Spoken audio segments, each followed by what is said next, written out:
Hello friends, here Kanika. I welcome you all to our YouTube channel Dream Physics. I hope you all are doing मजे में and you all are trying to do your best. तो हम बेटा kinematics कर रहे थे, उसके continuation में आज हमने टॉपिक करना है डिस्प्लेसमेंट।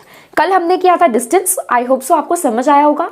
कोई भी डाउट आता है आपको किसी भी चीज़ से प्रॉब्लम है तो आप मुझे कमेंट बॉक्स में बेझिझक बता सकते हैं, मैं उस पर ज़रूर इम्प्रूवमेंट करूँगी। हाँ जी बेटा, तो हमारे पास आज टॉपिक जो हमें करना है वो है डिस्प्लेसमेंट। क्या होता है डिस्प्लेसमेंट, कैसे ये डिस्टेंस से डिफरेंट है, ये डिस्टेंस से कैसे रिलेटेड है, एग्जाम्पल से समझाओ, ये सब चीज़ें हम आज करेंगे। देखो बेटा, मैंने आपको कल क्या बताया था, मैंने आपको ये कहा था मान लो कि हम मान लो ये है मार्कर, ठीक है। मैं इस मार्कर को ऑब्जर्व कर रही हूँ, इसका मतलब ये है कि मैं देख रही हूँ कि टाइम के साथ साथ ये मार्कर की पोजीशन चेंज हो रही है। अगर नहीं हो रही तो ठीक है, अगर हो रही है तो कैसे चेंज हो रही है, ठीक है। तो अगर मैं इसको ऑब्जर्व करूँ, ठीक है, तो मैं ये देखती हूँ कि ये स्ट्रेट लाइन मोशन में ट्रेवल कर रहा है, मतलब टाइम के साथ साथ इसकी पोजीशन चेंज हो रही है, मतलब ये मोशन में है। और ये किस पाथ के अलोंग ट्रेवल कर रहे हैं, स्ट्रेट लाइन पाथ के अलोंग, उसको हम कहते हैं motion along a straight line. इसको मैं डिस्कस कर चुकी हूँ डिटेल में। इसके बाद मैंने आपको बताया मान लो कि हमारा पार्टिकल यहां से, या ये बॉडी एक बंदा है हमारे पास, वो ए पॉइंट से चलना शुरू हुआ और बी पॉइंट तक चलता रहा और बी पॉइंट पर आकर रुक गया, ठीक है। तो मैंने आपको कहा था कि जिस पोजीशन से वो चलना स्टार्ट करता है उसको हम कहते हैं initial position of that object. तो ये होगी उसकी इनिशियल पोजीशन। इनिशियल का मतलब क्या है, स्टार्टिंग की पोजीशन। और जिस पॉइंट पे ये खत्म करता है इसको हम कहते हैं फाइनल पोजीशन। फाइनल पोजीशन मतलब बिल्कुल एंड की पोजीशन। तो हम इसको क्या बोलेंगे, final position of the object, ठीक है जी। ठीक, अब हमारे पास बेटे चांसेस उठते हैं। जैसे मान लो एक पार्टिकल है मेरा, ठीक है, वो ए से बी पर गया। मान लो उसने ये डिस्टेंस ट्रेवल किया, ये पाथ उसने ट्रेवल किया, सॉरी ये पाथ उसने हमारा ट्रेवल किया, मतलब ए से बी पर जाने के लिए उसने ये वाला रास्ता चुना, ठीक है जी। दूसरी बात, एक पार्टिकल है जिसने ये वाला रास्ता चुना बी पॉइंट पर आने के लिए। ये एक पार्टिकल है या ये एक ऑब्जेक्ट है, ये दूसरा ऑब्जेक्ट है। एक ऑब्जेक्ट ने ए से बी पे जाने के लिए ये वाला रास्ता चुना और दूसरे ऑब्जेक्ट ने ए से बी उसी इनिशियल और उसी फाइनल पे जाने के लिए, इनिशियल टू फाइनल जाने के लिए उसने ये वाला रास्ता चुना। कोई और होगा, वो कोई और भी चुन सकता है। समझ आ गई। तो डिस्टेंस की कल मैंने आपको बात बताई थी। मैंने आपको ये बताया था कि डिस्टेंस का मतलब होता है, ध्यान से सुनना एक बार फिर से, कि डिस्टेंस का मतलब होता है इनिशियल पोजीशन और फाइनल पोजीशन। मतलब इनिशियल पोजीशन से फाइनल पोजीशन पर जाने के लिए उस ऑब्जेक्ट ने कितना पाथ ट्रेवल किया, what is the total path travelled. समझ आ गई मेरी बात। मान लो इसने थोड़ा छोटा रास्ता अपनाया, तो मान लो इसने 2 किलोमीटर का पाथ ट्रेवल किया और इसने 3 किलोमीटर का पाथ ट्रेवल किया। तो इस ऑब्जेक्ट के लिए डिस्टेंस क्या है, for moving from A to B it is 2 kilometre. इस ऑब्जेक्ट के लिए डिस्टेंस क्या है, 3 किलोमीटर। इसका मतलब distance can have many values and its value किस पे डिपेंड करती है, किस पे निर्भर करती है, इसकी वैल्यू निर्भर करती है the path that you have chosen to move from your initial to final position. अब तीसरा ऑब्जेक्ट है, वो और भी लंबा पाथ, और भी घुमक्कड़, और भी लंबा पाथ ट्रेवल करके बी पर आएगा, तो उसके लिए जो डिस्टेंस उसने ट्रेवल किया वो और भी ज्यादा। तो कुछ नहीं है, डिस्टेंस का मतलब इनिशियल से फाइनल पर जाने के लिए जो उसने रास्ता अपनाया, उस रास्ते पर उसने कितना डिस्टेंस, उसने कितना पाथ ट्रेवल किया, दैट इज डिस्टेंस। अब डिस्प्लेसमेंट क्या है जो हमारा आज का मेन टॉपिक है। व्हाट इज डिस्प्लेसमेंट, ध्यान से सुनिएगा। वो कहता है कि डिस्प्लेसमेंट के लिए ना आप 2 चीजें मार्क कर लो। क्या मार्क करना है, initial position and final position. आपका पार्टिकल इनिशियल से फाइनल या आपका ऑब्जेक्ट इनिशियल से फाइनल जिस मर्जी तरह से जा रहा है, चाहे वो ऐसे जा रहा है, चाहे वो ऐसे जा रहा है, चाहे वो घूम के जा रहा है, वो जैसे मर्जी जा रहा है, हमें कोई लेना देना नहीं है। हमें क्या करना है, हमने तो इनिशियल पोजीशन और फाइनल पोजीशन मार्क कर ली कि this is my initial from where the particle has started and this is my initial position from where the particle has come to a stop. ठीक है जी। उसके बाद फिर करना क्या है, सेकंड स्टेप है कि इनिशियल और फाइनल पोजीशन के बीच का डिस्टेंस, और ऐसा डिस्टेंस जो सबसे शॉर्टेस्ट है।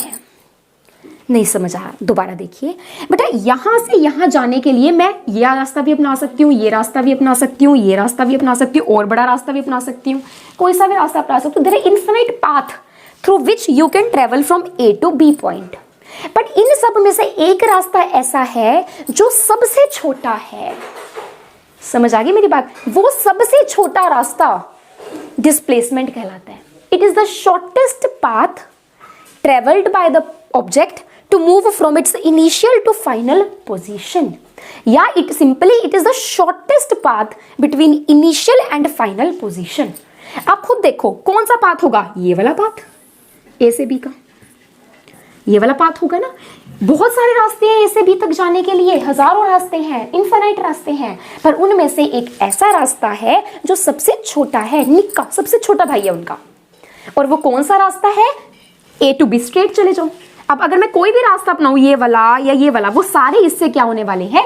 बड़े होने वाले हैं। मतलब ए इनिशियल से फाइनल जाने के लिए जो सबसे छोटा रास्ता आपको मिला ना, वो आपकी डिस्प्लेसमेंट होती है। समझ आ गई? तो डिस्प्लेसमेंट, और वो हमेशा क्या होगा? The straight line joining the two initial and final points. एक इसको स्ट्रेट लाइन या इसको डायरेक्ट पाथ भी कहते हैं। ए और बी के बीच का डायरेक्ट पाथ डिस्प्लेसमेंट होता है। या तो इसको कह दो the shortest path between initial and final position, या इसको कह दो the direct path between from initial and final position is a displacement. इसका मतलब अगर एक पार्टिकल यहां से शुरू हुआ, यहां पर खत्म हुआ, और वो कोई सा भी रास्ता अपनाएगा, जो पाथ वो ट्रेवल करेगा उसके हिसाब से उसका डिस्टेंस निकलेगा। अगर उसने ये वाला ट्रेवल किया तो उसका डिस्टेंस आ गया 3, अगर उसने छोटा ट्रेवल किया डिस्टेंस आ गया 2, और छोटा ट्रेवल किया तो डिस्टेंस आ गया 1 किलोमीटर।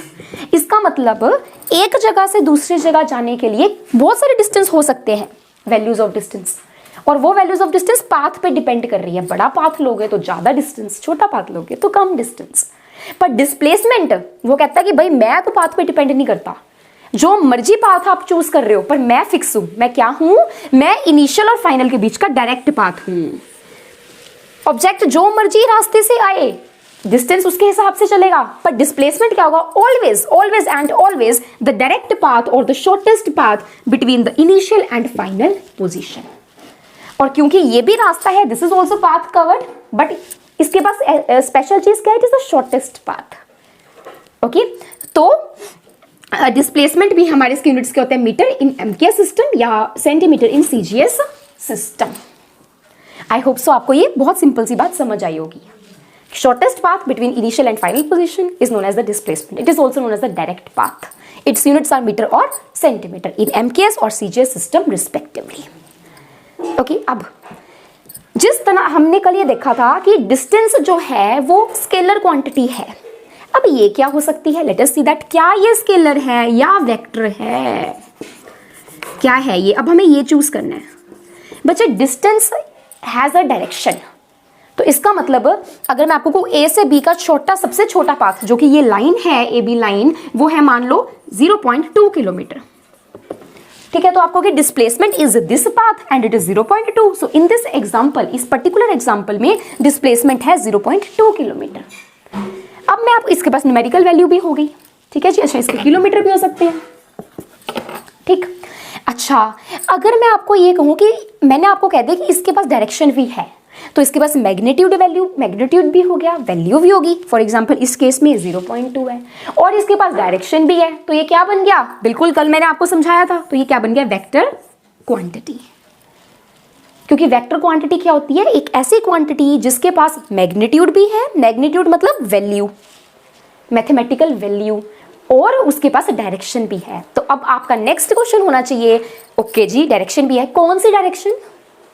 अगर ये डिस्प्लेसमेंट है, क्योंकि डिस्प्लेसमेंट हमेशा डायरेक्ट पाथ होता है between initial and final position, तो ये डिस्प्लेसमेंट हो गया। इसके दो डायरेक्शन उठती हैं, ए से बी की तरफ या फिर बी से ए की तरफ। तो कौन सी लेनी है बेटा? आपने लेनी है इनिशियल पोजीशन से फाइनल पोजीशन की तरफ। क्यों? क्योंकि आप इनिशियल पोजीशन से फाइनल पोजीशन की तरफ मूव कर रहे हो ना। इसका मतलब अगर ये इनिशियल है, ये फाइनल है, तो इसका मतलब the direction will be from A to B. ये वाली डायरेक्शन होगी, ये वाली। इस केस में इसका मैग्नीट्यूड हो गया 0.2 किलोमीटर, डायरेक्शन होगी फ्रॉम ए टू बी। दोबारा से बता रही हूं, y from A to B because A is the initial and B is the final position and that direction of displacement is always directed from initial towards final position. ठीक है, so it is a vector quantity and this is its direction, the way how we can give its direction. Okay बेटा, अब हमारे पास next आता है कि हमने ये कर लिया कि ये पाथ डिपेंडेंट नहीं होती, इसको तो सिर्फ 2 पॉइंट के का मतलब है और उन 2 पॉइंट का बीच का सबसे छोटा रास्ता ये कहलाती है। अच्छा, अगर अब मुझे डिस्टेंस और डिस्प्लेसमेंट के बीच में 2-3 बातें रह गई हैं, ध्यान से सुनना, बहुत इजी है। अगर मुझे डिस्टेंस और डिस्प्लेसमेंट के बीच में रिलेशन बताना हो तो मैं कैसे बता सकती हूँ? अगर मुझे डिस्टेंस और डिस्प्लेसमेंट के बीच में रिलेशन बताना है तो मैं कैसे बता सकती हूँ बेटा? सोचो थोड़ा सा, बहुत इजी है। देखो, या तो हमारा डिस्टेंस डिस्प्लेसमेंट से बड़ा होगा, या तो हमारा डिस्टेंस डिस्प्लेसमेंट से छोटा होगा, या तो हमारा डिस्टेंस डिस्प्लेसमेंट के इक्वल होगा। इन तीनों में से कौन सा सही है? क्या इन तीनों में से तीनों सही है, एक सही है, 2 सही है, क्या सही है? आप खुद देखो बेटा, डिस्टेंस क्या है? इन दोनों के बीच में यहां से यहां पहुंचने के लिए ऑब्जेक्ट ने जो पाथ ट्रेवल किया, ठीक है जी। अब वो पाथ ये भी हो सकता है, ये भी हो सकता है, ये भी हो सकता है, क्या पता यही डिस्टेंस हो, ये भी हो सकता है, ये भी हो सकता है, कोई सा भी पाथ हो सकता है वो, ठीक है जी। और डिस्प्लेसमेंट क्या है? उन पाथ में से जो सबसे छोटा पाथ है ए से बी पे जाने के लिए, वो है डिस्प्लेसमेंट। इसका मतलब displacement is always the shortest path ए से बी के जाने के लिए। समझ आ गया? तो displacement is always less than that of distance. तो ये तो हमारा बिल्कुल ठीक है, क्योंकि डिस्प्लेसमेंट क्या है? सबसे छोटा पाथ। ये क्या है? कोई सा भी पाथ। समझ आ गई? इससे छोटा नहीं हो सकता डिस्टेंस, क्योंकि डिस्प्लेसमेंट क्या है? The shortest path. So distance must be greater than displacement. Oh sorry, ये वाला नहीं, ये वाला, distance must be greater than displacement. ये तो हमारा ठीक है। अब हम इस पे चलते हैं। क्या डिस्टेंस कभी डिस्प्लेसमेंट से छोटा हो सकता है? नहीं हो सकता बेटा, ये तो अभी हमने डिस्कस किया। क्योंकि डिस्टेंस क्या है? कोई सा भी रास्ता, और डिस्प्लेसमेंट है सबसे छोटा रास्ता। तो सबसे छोटा है डिस्प्लेसमेंट, तो हाउ डिस्टेंस कैन बी छोटा than displacement? It is not possible. ठीक, समझ आ गई? क्या डिस्टेंस डिस्प्लेसमेंट के इक्वल हो सकता है? हो सकता है। क्या पता वो ऑब्जेक्ट ए से बी उसी पाथ के लॉन्ग गया हो जो सबसे छोटा पाथ है, मतलब जो डिस्प्लेसमेंट है। अब मैं कह रही हूं डिस्प्लेसमेंट है ए बी, ठीक है, और मान लो कि डिस्टेंस भी ए बी है, मतलब पार्टिकल इसी पाथ के लॉन्ग गया, तो डिस्प्लेसमेंट तो फिक्स्ड है ए बी। तो इस केस में डिस्टेंस भी ए बी है, क्योंकि पार्टिकल यहीं से ऐसे जा रहा है। अगर पार्टिकल ऐसे जा रहा है तो ये उसकी डिस्टेंस, ये उसका डिस्प्लेसमेंट, ये बड़ा होगा इससे। क्यों? क्योंकि ये शॉर्टेस्ट पाथ है। तो डिस्टेंस या तो डिस्प्लेसमेंट से बड़ा हो सकता है, और अगर पार्टिकल ऐसे ही जा रहा है डिस्प्लेसमेंट के लॉन्ग ही, तो डिस्टेंस डिस्प्लेसमेंट के इक्वल हो सकता है। तो ये 2 केसेस हमारे पास, इनके बीच का रिलेशन आ गया। Distance is greater than displacement और distance is equals to displacement. मतलब distance can be greater than equal to displacement. Very important 1 mark question, objective question. Okay, इसके बाद हमारे पास एक बहुत ही ज्यादा इंटरेस्टिंग एंड इंपॉर्टेंट पॉइंट आता है। मैंने कल आपको बताया था distance can never be negative और zero, but here the displacement can be negative, the displacement can be zero. Let us see how. देखिए बेटा, मान लो, मतलब मैं कह रही हूं कि डिस्प्लेसमेंट जीरो हो सकता है, डिस्टेंस नहीं हो सकता। डिस्टेंस नहीं हो सकता कैसे? मान लो ये आप यहां चले ए पॉइंट पर, फिर आप ये चले और आप यहां पर आके खत्म हो गए, तो आपका इनिशियल पॉइंट क्या है? इनिशियल पोजीशन क्या है जहां से आपने स्टार्ट किया? दैट इज दिस ए। कहां पर रुक गए? इसी पर। तो फाइनल क्या है? दैट इज दिस ए। तो इनिशियल भी ए, फाइनल भी ए, फाइनल पोजीशन भी ए। तो फाइनल और इनिशियल का ये देखो, जब ये इनिशियल ये फाइनल, तो इनके बीच का कुछ डिस्टेंस है, अब भी है। पर जब यही इनिशियल और यही फाइनल, तो इनके बीच का डिस्टेंस क्या है? 0। There is no distance between initial and final. The points are coinciding.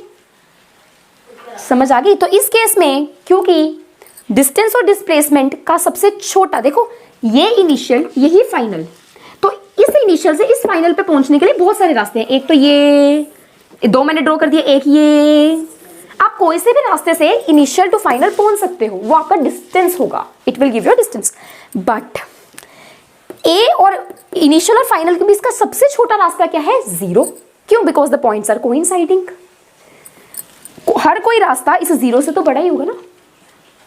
मतलब जब इनिशियल पोजीशन फाइनल पोजीशन के ऊपर बैठ गई, दोनों कोइंसाइड कर गए, उस केस में क्या होगा? उस केस में इनिशियल भी यही फाइनल भी यही, तो उनके बीच का सबसे छोटा डिस्टेंस क्या हो गया? 0। तो इस केस में डिस्प्लेसमेंट क्या हो गई? 0।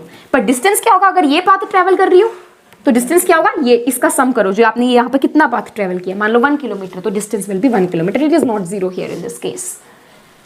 अब डिस्प्लेसमेंट नेगेटिव कब हो सकता है, उसका भी एग्जांपल देख लो एक लास्ट।